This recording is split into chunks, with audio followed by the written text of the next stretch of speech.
Hi everybody. Well, I am delighted to have been joined today by Chris Stratter from the Leprosy Mission. Leprosy Mission is one of the partner organisations we support here at Andover Baptist Church, and it's great to be able to catch up with Chris about the work that they do and how we can be involved and engaged with that. So Chris, first of all, thank you so much for coming and doing this with us. We really, really appreciate it.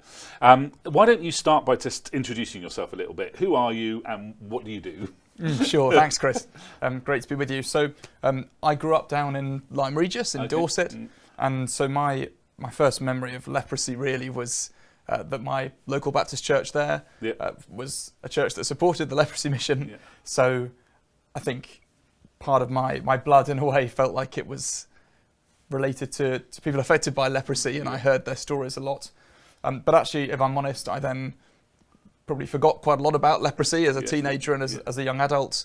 I now live in Oxford, and really I was surprised when I realised that every 2 minutes someone gets diagnosed with leprosy for the first time today. And I thought, I remember Jesus healing people with leprosy in the Bible. I remember as a child doing some fundraising and carrying heavy buckets of water up the steep hill. Everyone knows Lyme Regis, the hills are like this. But I'd sort of forgotten that, and I was shocked.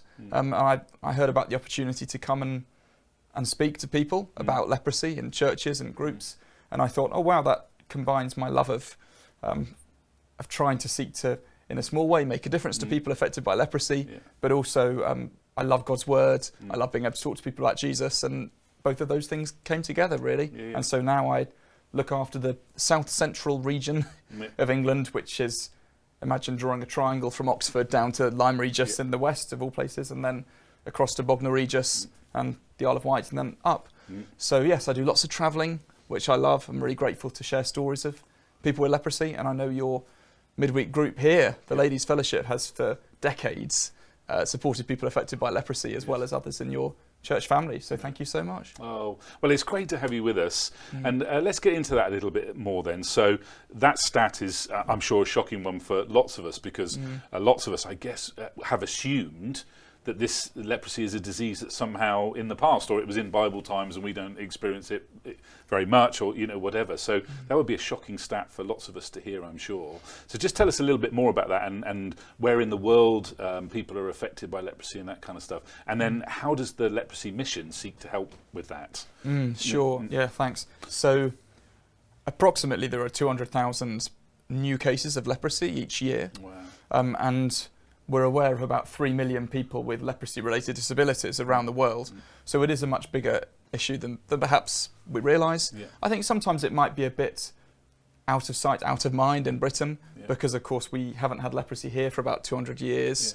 The main reason for that is our ancestors built up good immune systems through proper toilets, clean drinking water, nutritious food. It might feel strange for us to think of a time when in Britain it was safer to drink gin than the water. Some people might think, oh, that sounds rather nice. But of course it's not so good when you don't have clean drinking water. And actually lots of parts of the world today, people don't have those things that we wouldn't consider luxuries: toilets, good food, water. So it's the poorest 5% of people today that can catch leprosy. The other 95% of us are immune. And that's why it's safe for you and me to visit people with leprosy and to spend time with them. The country with the most leprosy in the world is still India. That has sometimes about half of the new cases each year. But other than that, it is spread across South America, Africa, Asia, places where there's the greatest poverty still. And the Leprosy Mission works in 5 countries in Africa and 5 in Asia, seeking to bring the cure for leprosy. The great news is that if leprosy is found early enough, when people get early symptoms, it doesn't need to cause disabilities. The cure kicks in very quickly. For most people, within about 2 days, you can't actually pass leprosy on to anyone else. And if you've started to have some symptoms, for example, patches of the skin or slight damage, that can be improved by the medication. But of course, if you've already lost feeling in your hands and feet, and that's what leprosy does, it affects the nerves, stops you feeling pain, everyday tasks become difficult. I'm sure people watching can think of all the things they've done even today that use their hands. Whether you've only just got up or you're watching this in the evening, you think, actually, chopping things. I could get cuts if I couldn't feel pain. Yeah. You could get burnt making a hot drink or Yes. hot meal. And so for people with leprosy, often that's what happens. And that damage over time can lead to disabilities or Yes. the need for limbs to be amputated to protect the rest of the body. So as well as giving the cure to people, we run hospitals around the world where people can get surgery, sometimes to help people straighten out hands again that have been damaged by leprosy through amazing surgery. Sometimes to perform those amputations, but also to help people learn how to take care of themselves as best they can. And people often say, oh, surely it's all well and good to give people a cure for leprosy, but isn't the problem also the stigma? That people are scared to come forward and get the cure? And yes, that's true. Right. Stigma is still an issue today. I met a lady in November in India called Dolly Das. When people around her in her village realised she had leprosy, they built a wall around her, around her house, and they cut the electricity off. Oh, wow. And you think, in this day and age, really sad. One lady as well in India, really tragically, her family set fire to her when they realised she had leprosy. Hard to believe and really tragic.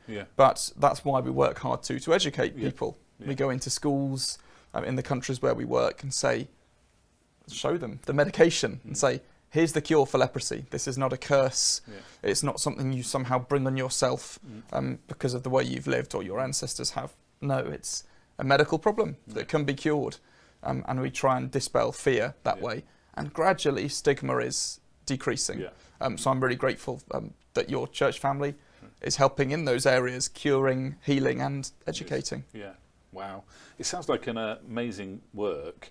When a church like ours partners, even in a small way, with the Leprosy Mission, you've alluded to this already, but what difference is it making to those communities, those people kind of around the world? Oh, it's absolutely life-changing. Right. I mean, the cure for leprosy costs £24, and so I know many in your church family do support, or perhaps even some think, oh, I think I can manage £24. And that's really exciting to me, that something that can feel manageable changes a life. And if someone gets the cure early enough, they can live life to the full without losing feeling, without any disability to come. And so that's a difference that people make. But on a wider scale as well, your church family last year supported a project to rebuild a research centre in Nepal. Some of you will have heard of our hospital, Anandaban, which means Forest of Joy in English. It's a lovely, joyful place. A hospital up high on a hill, and sadly the research centre was crumbling and really needs to be repaired. And thanks to your kindness and other people like you, we'll be able to go ahead with the building, and it should start later this year, which is really amazing. And that excites me, because I think there'll be medical miracles that will come from a place where we'll be able to think not just about curing leprosy, but diagnosing it more easily.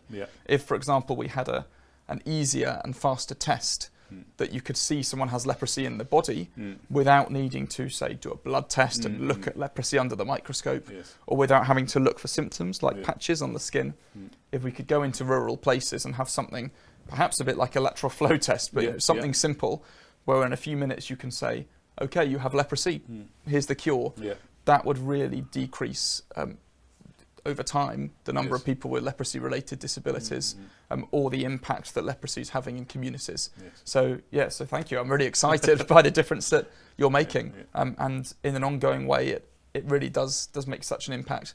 People who give regularly in your church family, that helps us to plan for the future and continue to see hospital wards spring up and research centres like the one in Anandaban. Yeah, wow. And is that? I mean, I'm totally ignorant of sort of medical things. Is that a realistic possibility that there could be a test like that for leprosy one day, which would, as you painted that picture, somebody like me, even not knowing much about medical things, can immediately go, oh well, I can see how that would make a big difference. Is that sort of thing a possibility? Absolutely, yes. And we're really excited that we have fantastic researchers there who are working on that. And there are other kinds of research happening that are exciting too. For example, we found that if you give people a strong dose of one of the medicines that's in the cure, which we call multi-drug therapy, one of those medicines is rifampicin. If you give that to someone before they have symptoms of leprosy, about 60 to 70% of people don't go on to ever get leprosy. if you give it to children with the TB vaccine as well, about 95% of children don't go on to get leprosy.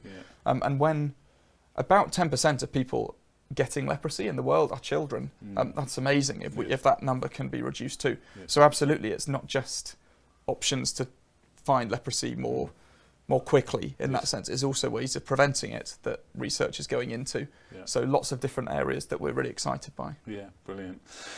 So if people wanted to get involved, so I can talk a little bit about our church, and we have a wonderful guy in our church who I know you know, called Brian Cartwright, and Brian kind of heads this up for us, and he collects in used stamps, coins, postcards, those kind of things, and bundles that all up and sends that off. I don't quite know how it works, but then a whole load of money comes through that way. So there's a really, really simple thing that people in our church can do just by keeping those used stamps and postcards and so on, and just on a very practical note, you can drop that in to our hub area here at our church. There's a box if Brian's not around where you can put them in, and then Brian deals with all of that, which is amazing. So that's one way that I know people can get involved. What are other ways if people wanted to find out more about the work of Leprosy Mission that they could do that? Firstly, I'd love you to pray.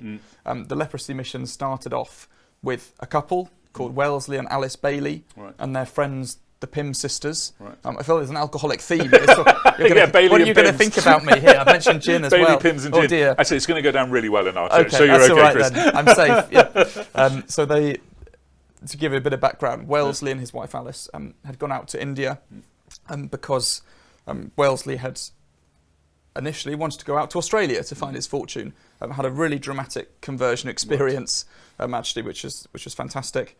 His wife Alice at the time was his girlfriend. They weren't married then. She had prayed really hard for him. He'd become a Christian, and then he ended up thinking, actually, I want to do something different. I want to make a difference to people's lives. So he went over to India, found himself working with people with leprosy. 100 years before there was a cure. This is the 1880s. And amazingly, he gave them food, clothing, and shelter as best he could. When they got back to Britain, they thought, what can we do? Well, we can pray. And in the first year, they were amazed that people joined them in praying and in giving, and that meant they were able to set up a hospital.